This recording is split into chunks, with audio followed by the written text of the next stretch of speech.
You might have heard that if you drop a frog in a pot of boiling water, it'll jump out right away. But if you put it in lukewarm water and then slowly heat it up, the frog won't survive. The frog's big problem is that it lacks the ability to rethink the situation.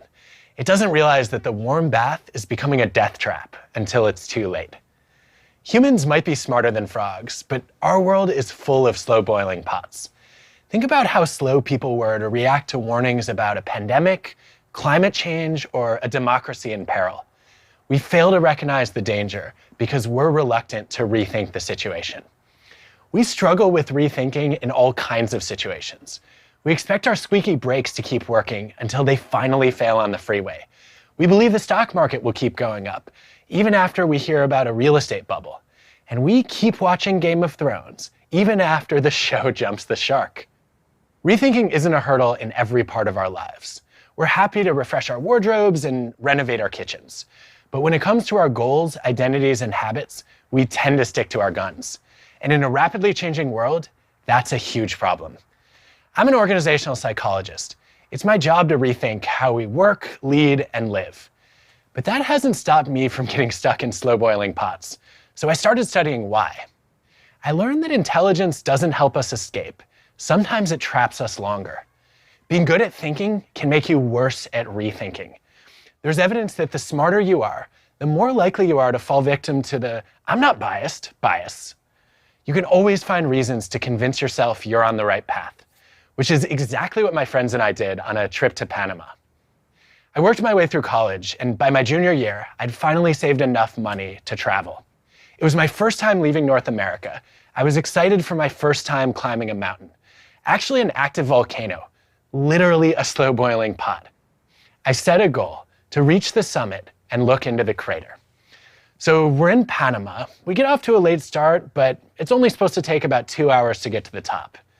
After 4 hours, we still haven't reached the top. It's a little strange that it's taking so long, but we don't stop to rethink whether we should turn around. We've already come so far. We have to make it to the top.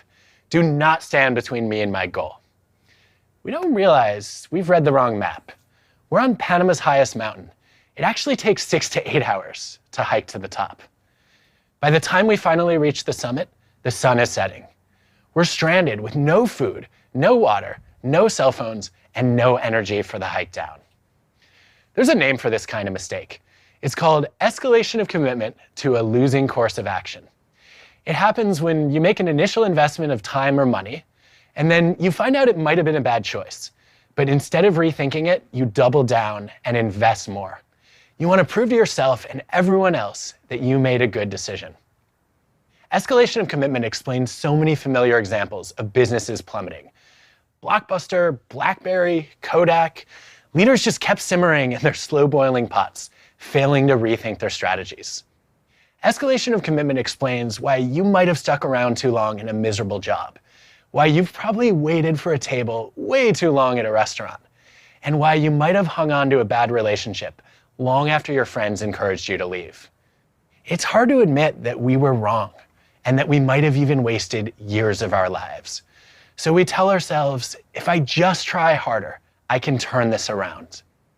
We live in a culture that worships at the altar of hustle and prays to the high priest of grit. But sometimes that leads us to keep going when we should stop to think again.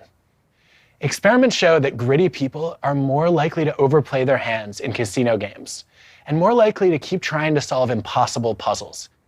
My colleagues and I have found that NBA basketball coaches who are determined to develop the potential in rookies keep them around much longer than their performance justifies. And researchers have even suggested that the most tenacious mountaineers are more likely to die on expeditions because they're determined to do whatever it takes to reach the summit. In Panama, my friends and I got lucky. About an hour into our descent, a lone pickup truck came down the volcano and rescued us from our slow-boiling pot. There's a fine line between heroic persistence and stubborn stupidity. Sometimes the best kind of grit is gritting your teeth and packing your bags. Never give up doesn't mean keep doing the thing that's failing. It means don't get locked into one narrow path and stay open to broadening your goals. The ultimate goal is to make it down the mountain, not just to reach the top. Your goals can give you tunnel vision, blinding you to rethinking the situation. And it's not just goals that can cause this kind of short-sightedness. It's your identity too. As a kid, my identity was wrapped up in sports. I spent countless hours shooting hoops on my driveway, and then I got cut from the middle school basketball team all 3 years. I spent a decade playing soccer, but I didn't make the high school team. At that point, I shifted my focus to a new sport, diving. I was bad. I walked like Frankenstein, I couldn't jump, I could hardly touch my toes without bending my knees, and I was afraid of heights. But I was determined. I stayed at the pool until it was dark, and my coach kicked me out of practice. I knew that the seeds of greatness are planted in the daily grind. And eventually, my hard work paid off. By my senior year, I made the All-American list, and I qualified for the Junior Olympic Nationals. I was obsessed with diving. It was more than something I did. It became who I was. I had a diving sticker on my car, and my email address was diverag@aol.com. Diving gave me a way to fit in and to stand out. I had a team where I belonged and a rare skill to share. I had people rooting for me and control over my own progress. But when I got to college, the sport that I loved became something I started to dread. At that level, I could not beat more talented divers by outworking them. I was supposed to be doing higher dives, but I was still afraid of heights. And 6 a.m. practice was brutal. My mind was awake, but my muscles were still asleep. I did back smacks and belly flops, and my slow boiling pot this time was a freezing pool. There was one question, though, that stopped me from rethinking. If I'm not a diver, who am I? In psychology, there's a term for this kind of failure to rethink. It's called identity foreclosure. It's when you settle prematurely on a sense of who you are and close your mind to alternative selves. You've probably experienced identity foreclosure. Maybe you were too attached to an early idea of what school you'd go to, what kind of person you'd marry, or what career you'd choose. Foreclosing on one identity is like following a GPS that gives you the right directions to the wrong destination. After my freshman year of college, I rethought my identity. I realized that diving was a passion, not a purpose. My values were to grow and excel, and to contribute to helping my teammates grow and excel. Grow, excel, contribute. I didn't have to be a diver to grow, excel, and contribute. Research suggests that instead of foreclosing on one identity, we're better off trying on a range of possible selves. Retiring from diving freed me up to spend the summer doing psychology research and working as a diving coach. It also gave me time to concentrate on my dorkiest hobby, performing as a magician. I'm still working on my sleight of hand.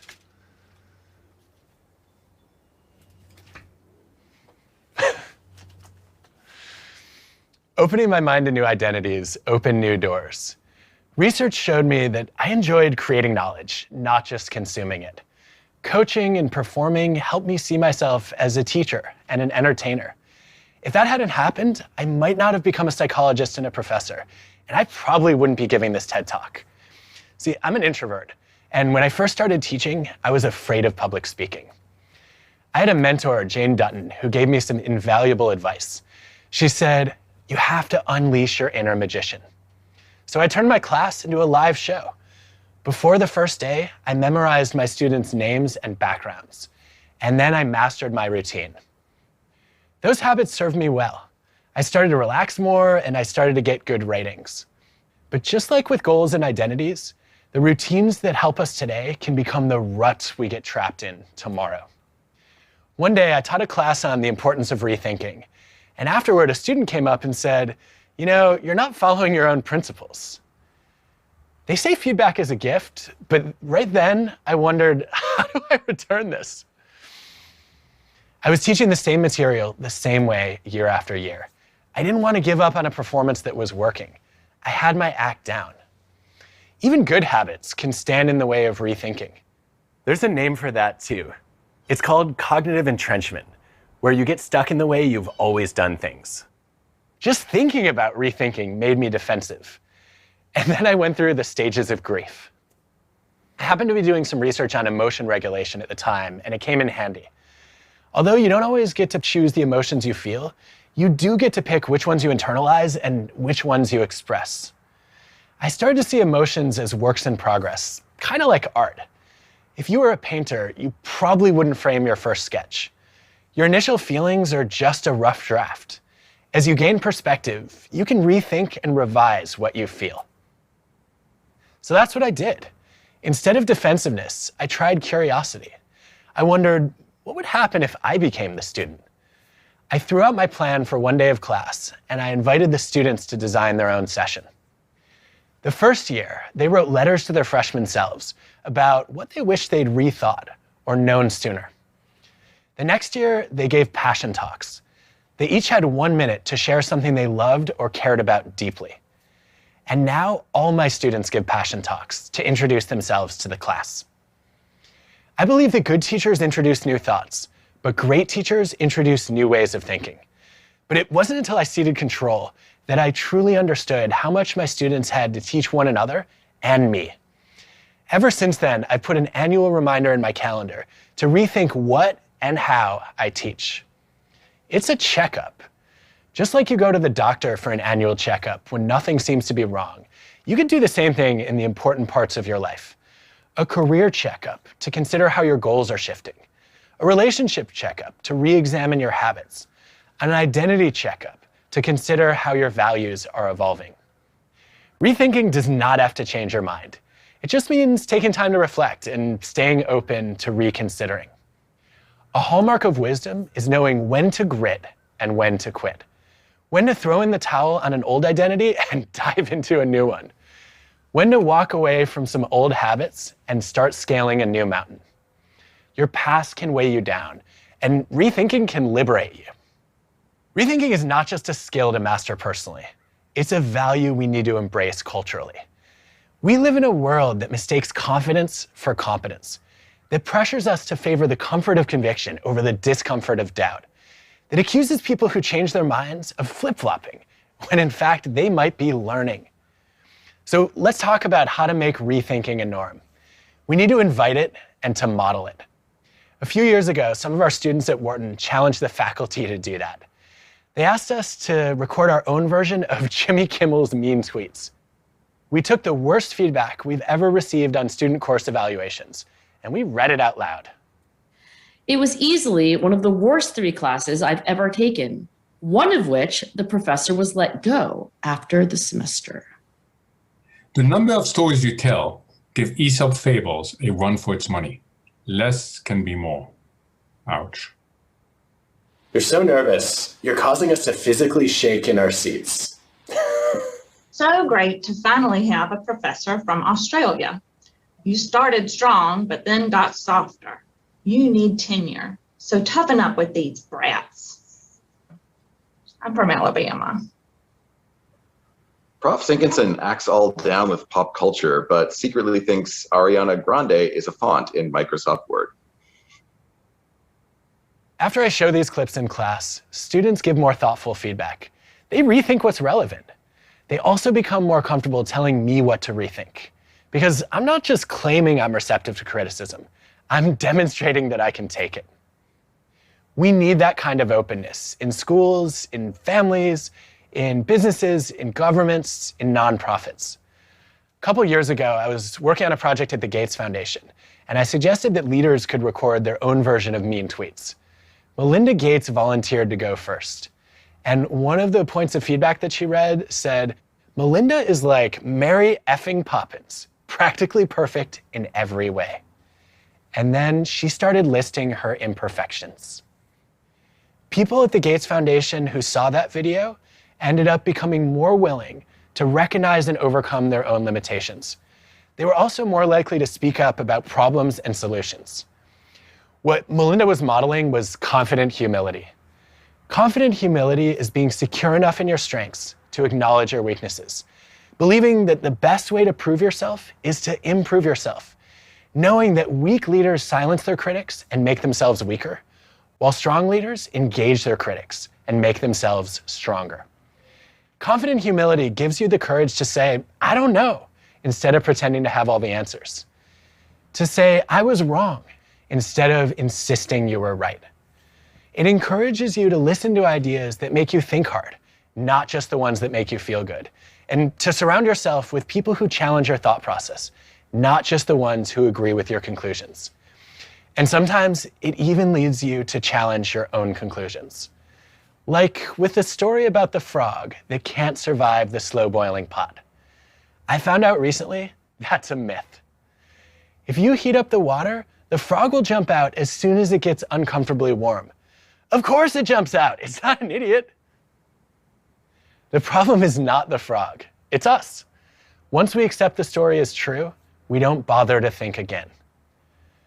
What if we were more like the frog, ready to jump out if the water gets too warm? We need to be quick to rethink. Thank you.